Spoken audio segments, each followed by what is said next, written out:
बच्चों आज हम लोग हाइड्राइड्स के बारे में पढ़ेंगे। इसके बारे में पढ़ेंगे हाइड्राइड्स।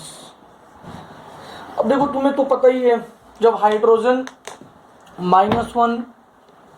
-1 का चार्ज करेगा तो हाइड्राइड बनाएगा। जैसे क्लोरीन -1 क्लोराइड्स बनाता है, वैसे ही हाइड्रोजन -1 अगर ऑक्सीडेशन स्टेट हो तो हाइड्राइड्स बनाएगा।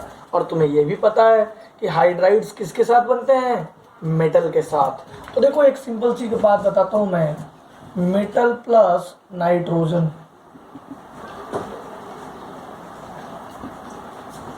Metal plus carbon, metal plus hydrogen, metal plus boron. देखो एक मस्त चीज आपको देखने को मिलेगा, और यही चीज मैं अभी अभी आपको समझा रहा था। Metal plus nitrogen, metal nitrides,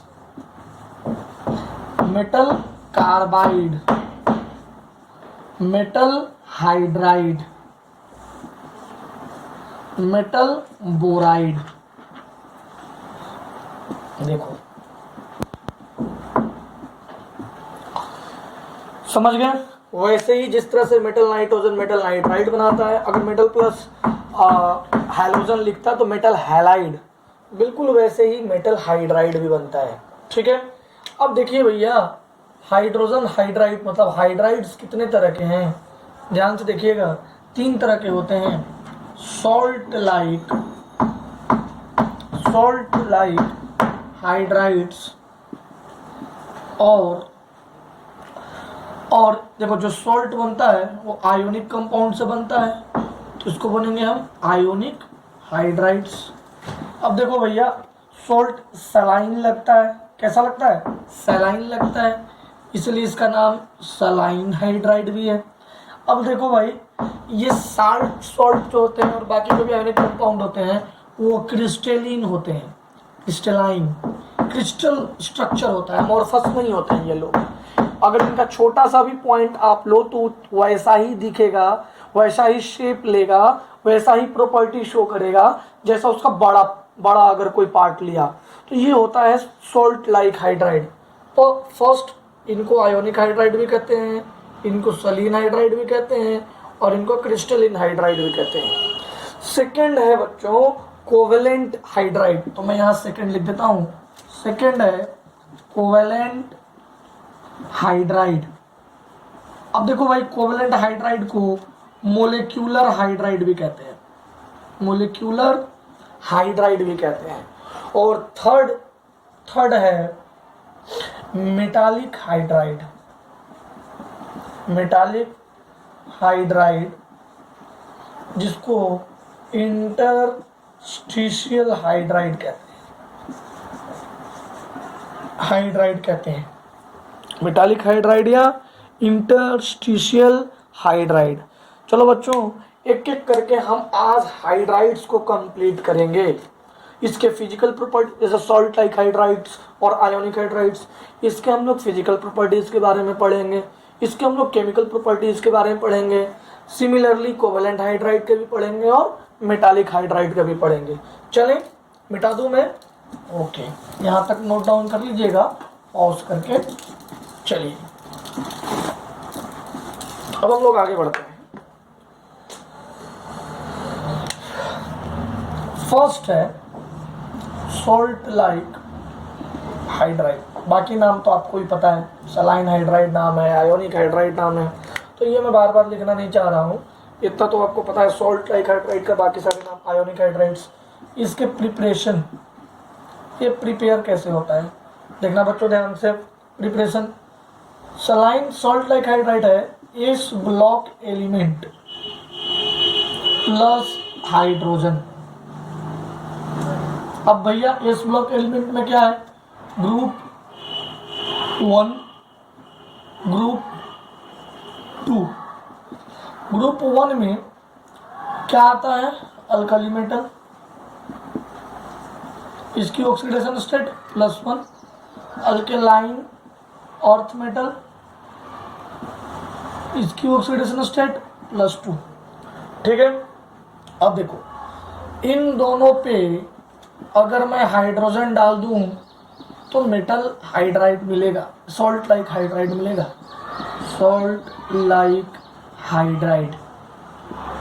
ठीक है, चलें करके दिखाएं, example LiH CaH2 etc। H का तो आपको ही पता है, हाइड्रोजन का ऑक्सीडेशन स्टेट -1 लेना है।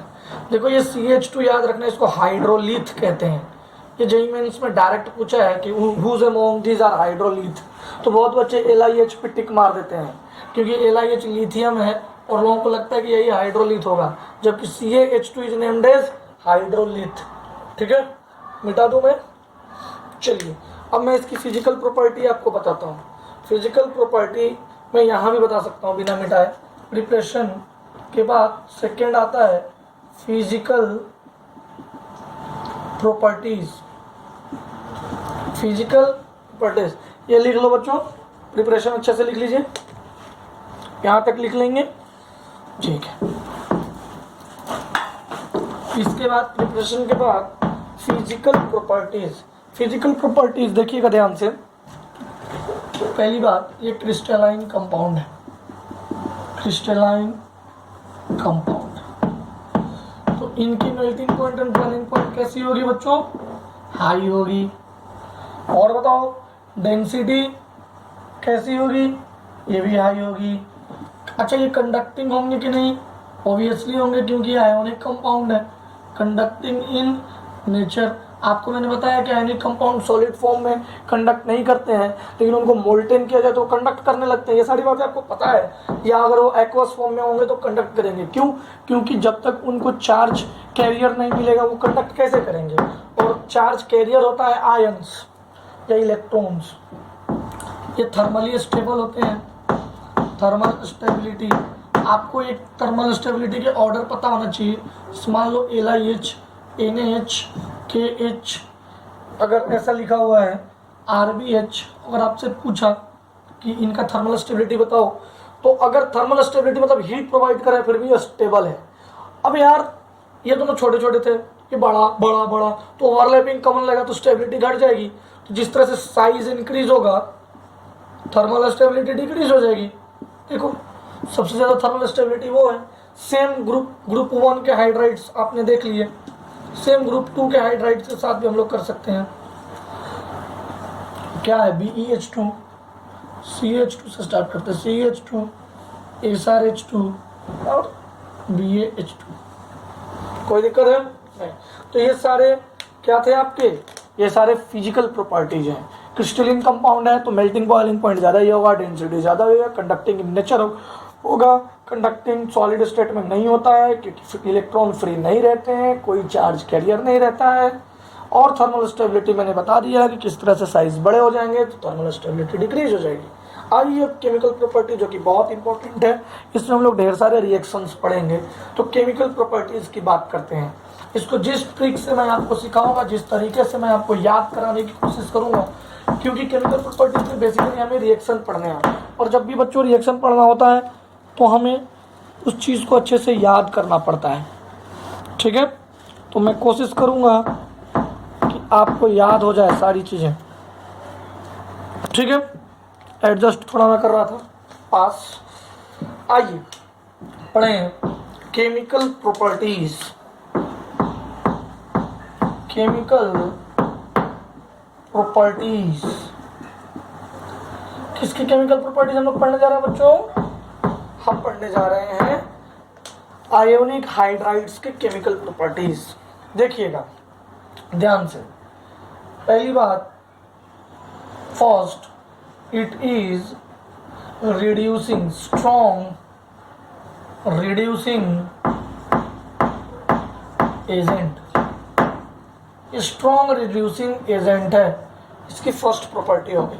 चलो एक दो रिएक्शन देखते हैं। CO plus NaH, CO plus NaH ये बना देगा HCOONA, सोडियम मिथानोएट या फॉर्मेट इसको बोलते हैं। मिथानोएट बोल सकते हैं, IUPAC नेम में या फॉर्मेट। जब मैं आपको IUPAC नोमेनक्लेचर बताऊंगा तो ये बहुत ईजी आप समझ जाओगे। CO2 प्लस CaH2, CH2 मतलब hydrolith, HCOO whole twice Ca। Third, इसमें third reaction PbSO4 plus CH2, ये क्या बन जाएगा भाई, CaOH whole twice plus PbS। देख लीजिए ये स्ट्रॉन्ग रिड्यूसिंग एजेंट है, इनका खुद का ऑक्सीडेशन हो रहा है और बाकी कंपाउंड के ये रिडक्शन करा दे रहे हैं, ठीक है ना। तो ये कुछ ये बात समझ में आ गई। तो अब चलते हैं reaction with nitrogen, reaction with nitrogen, nitrogen. तो सेकंड क्या है, रिएक्शन विथ नाइट्रोजन। चले करें। अब देखिएगा CaH2 एक ग्रुप 2 का ले लेते हैं और एक ग्रुप 1 का ले लेंगे, प्लस N2 क्या बनाएगा। अब देखो भैया नाइट्रोजन इसके साथ मिल जाएगा, पहली बात तो ये नाइट्रोजन इसके साथ मिलकर NH3 बना देगा अमोनिया गैस, और कैल्शियम पे +2 और एक नाइट्रोजन पे -3 Ca3N2, कोई दिक्कत नहीं। अब देखो सेकेंड रिएक्शन इसमें, ये ग्रुप 2 का साथ है, ग्रुप 2 के साथ। अब मैं अगर ग्रुप 1 की बात करूंगा, LiH प्लस N2 क्या बनेगा, LiH प्लस N2 क्या बनाएगा, देखो LiNH2, ठीक है। अगर मैं वापस फिर से अगेन N2 का अटैक कराऊंगा तो ये Li2NH बनेगा, अगेन N2 का अटैक कराऊंगा तो Li3N बनेगा। देखो 3 स्टेप में Li3N बना, जो यहाँ पे एक स्टेप में मिला हुआ है, यहाँ पे 3 स्टेप में मिला। फर्स्ट स्टेप में LiNH2 बना, सेकेंड स्टेप इसको बोलते हैं लिथियम अमाइड, क्या बोलते हैं, लिथियम अमाइड, इसको बोलते हैं आइमाइड, लिथियम आइमाइड, और इसको बोलते हैं लिथियम, बोलो भाई, नाइट्रोजन का 3 ऑक्सीडेशन स्टेट है, -3, उस कंडीशन में इसको बोलते हैं नाइट्राइड। कोई परेशानी, कोई दिक्कत, यहाँ तक किसी को कोई परेशानी। चलिए अब हम लोग फॉर्मेशन, ये 2 रिएक्शन हो गया, फर्स्ट एंड सेकेंड। अब हम लोग थर्ड फोर्थ पे आते हैं, बैठा दो इसे, थर्ड रिएक्शन, थर्ड और फोर्थ 4 रिएक्शन हमें पढ़ना होता है। थर्ड रिएक्शन पे हम लोग आ रहे हैं।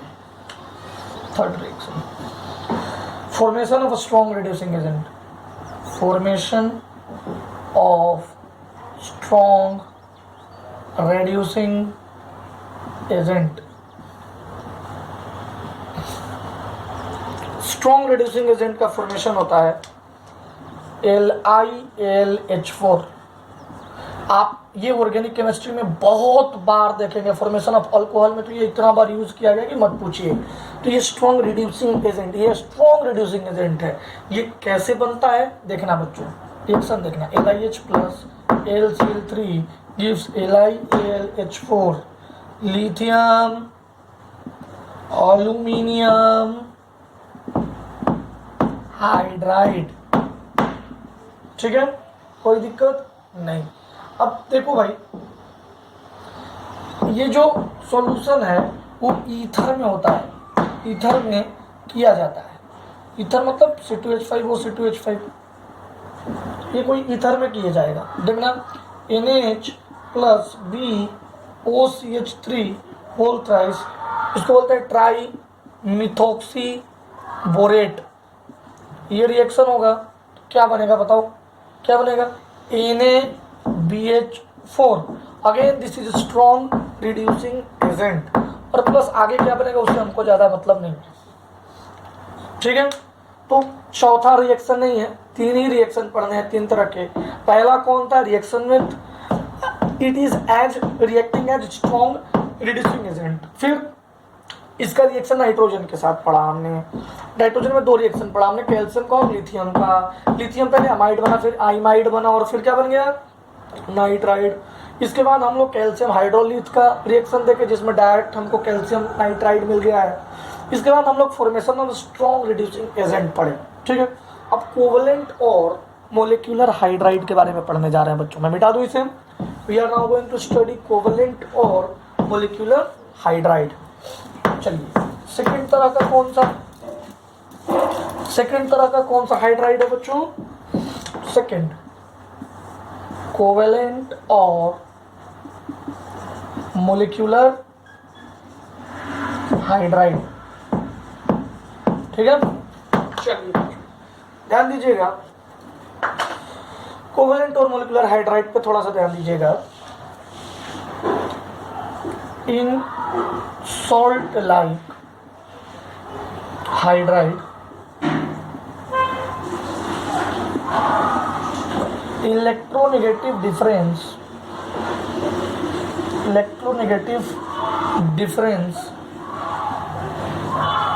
Is high. ओबियस सी बात है, salt like hydride ionic compound बनाते थे तो इलेक्ट्रोनेगेटिव डिफरेंस ज़्यादा होता है। ठीक है, इन कोवेलेंट और molecular hydride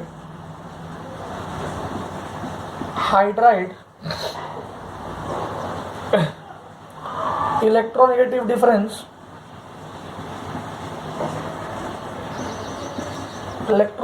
difference is small between metal and hydrogen। अब देखो भाई, अरे ये कोवेलेंट और मोलिकुलर हाइड्राइड जो है, अब देखना मजेदार चीज आएगा, इसमें भी फिजिकल प्रॉपर्टीज और केमिकल प्रॉपर्टीज आएंगे और ये बहुत इजी है इसलिए आपको हार्ड नहीं जाएगा। तो देखिएगा ये मेन क्या है वो भी अभी आपको समझ में आ जाएगा। अब देखो, से P block element plus hydrogen क्या बनाएगा? Covalent hydride. अब चलो मैं रिएक्शन कर करके बना के दिखाता हूँ। Bansal Allen, college student, New Zealand Pakistan, ओ स्टाइल फीड कल प्लस H2 क्या बनाएगा? देखो B2H6 Al2H6 CH4 SiH4 NH3 PH3 H2O और क्या बोला? H2S H2F2 और H2Cl नहीं HCl H2F2 और HCl। ये सब क्या है? ये सारे हाइड्राइड्स हैं। ये सारे क्या है? हाइड्राइड्स। इनको बोलते हैं मोनोन्यूक्लियर हाइड्राइड्स। एक दो को इनमें से बोलेंगे मोनोन्यूक्लियर, एक ही न्यूक्लियर है। जैसे देखो ये क्या बनाते हैं? Mononuclear hydrides. ठीक है, ये भी मोनोन्यूक्लियर हाइड्राइड्स बना रहा है, ये भी मोनोन्यूक्लियर हाइड्राइड्स बना रहा है, ये भी मोनोन्यूक्लियर हाइड्राइड। देखो एक ही न्यूक्लियस है बाकी दो जगह, लेकिन ये डाई न्यूक्लियर हाइड्राइड्स है। ठीक है, अब देखो आपको समझ में आ गया होगा कि जो टाइप्स ऑफ कोवेलेंट और मोलिकुलर हाइड्राइड्स है, यहाँ तक पहले नोट डाउन कर लीजिए। कर लिया? अब सुनिएगा, यानी कि आगे आपसे ये बात कहा जा सकता था कि जो टाइप्स ऑफ कोवेलेंट हाइड्राइड होगा, टाइप्स वो दो तरह के होंगे, एक मोनोन्यूक्लियर हाइड्राइड और दूसरा पॉलीन्यूक्लियर हाइड्राइड। अब देखो एग्जाम्पल H2F2 HF मोनोन्यूक्लियर है, कोई दिक्कत वाली बात नहीं है, और उधर साइड में जितना भी मैंने नाम लिया। अब पॉलीन्यूक्लियर मतलब जैसे Al2H6, तो यहाँ कितने एल हैं? 2 हैं, तो ये क्या हो गया? पोलो न्यूक्लियर हाइड्राइड बनाया। कोई दिक्कत है? नहीं।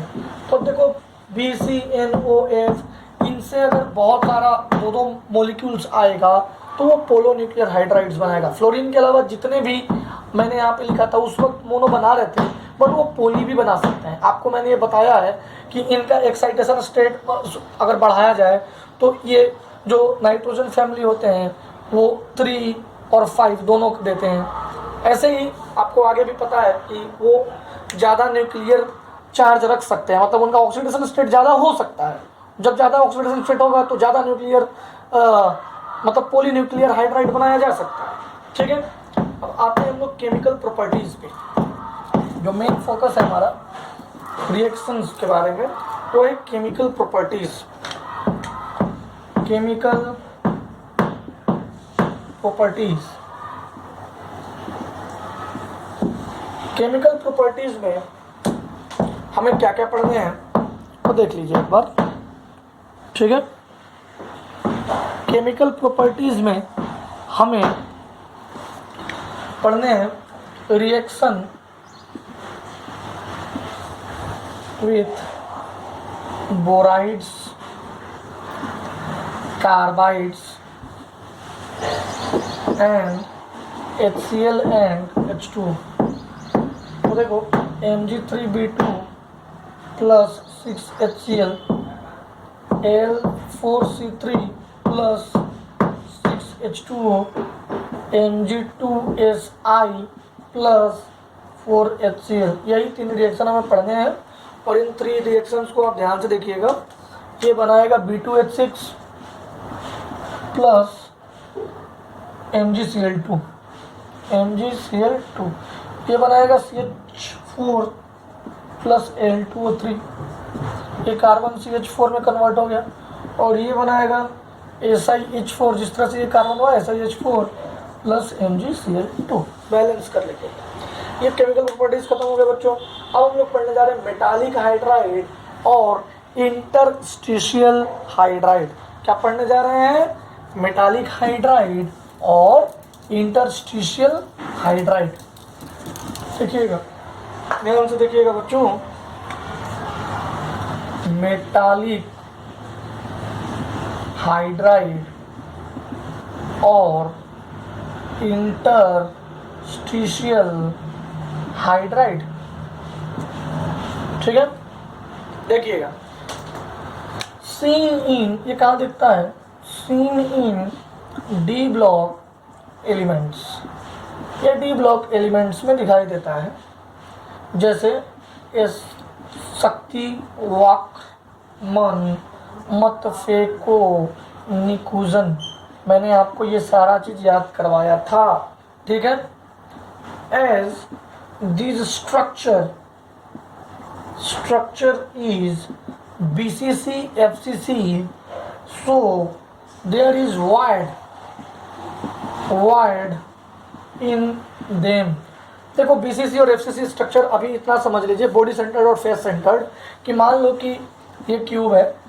अब इस क्यूब में सारे इसके कॉर्नर पे एटम्स रख दिया जाए, सारे कॉर्नर पे, और फेस सेंटर पे एटम रख दिया जाए, तो उस स्ट्रक्चर को एफसीसी स्ट्रक्चर कहते हैं।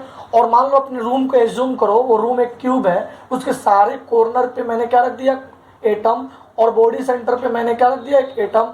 तो ऐसे कंडीशंस में क्या जनरेट होगा? एक वॉइड जनरेट होगा। वॉइड मतलब खाली जगह। देखो कैसे, मान लो कि मैंने एक एटम्स को इस तरह से अरेंज किया। देखो एटम्स को मैंने अरेंज किया, तो इस अरेंजमेंट के समय में एक खाली स्थान तुम्हें दिख रहा होगा, इसी को वॉइड कहते हैं। इसको क्या कहते हैं? वॉइड। तो इन्हीं वॉइड्स में हाइड्रोजन आकर छिप जाता है। इन्हीं वॉइड्स में क्या करता है? हाइड्रोजन आकर छिप जाता है। As this structures is BCC FCC, so there is void in them, and hydrogen comes in void। उस void में आता है और छिप जाता है। अरे भैया, जब ऐसा होगा तो डेंसिटी तो डिक्रीज कर जाएगी, करेगी कि नहीं करेगी? सोच के देखो, करेगी। तो अब सुनो ध्यान से, क्या क्या होगा वो मैं बताता हूँ। डेंसिटी ऑफ हाइड्राइड घट जाएगा मेटल से। मेटल जो है उसकी डेंसिटी और हाइड्राइड की डेंसिटी में अंतर आ जाएगा। सेकंड, ये कंडक्टिंग इन नेचर होगा।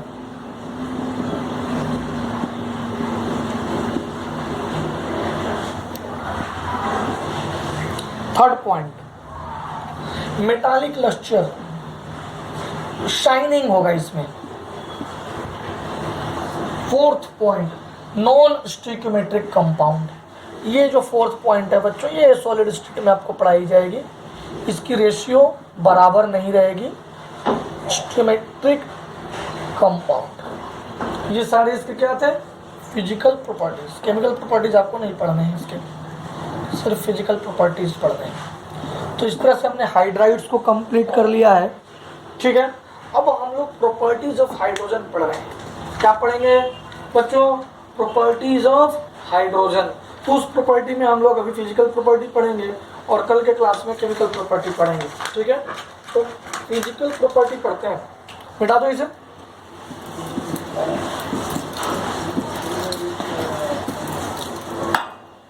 Properties of hydrogen, properties of H2।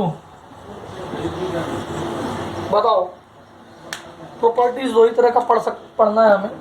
Physical properties, physical property. अब फिजिकल प्रॉपर्टी में क्या क्या पढ़ने हैं, ध्यान से सुनते जाइएगा बच्चों। First, odorless, tasteless, colorless, less soluble या आप इनसॉल्युबल भी कहते हैं in water. Second, it absorbs,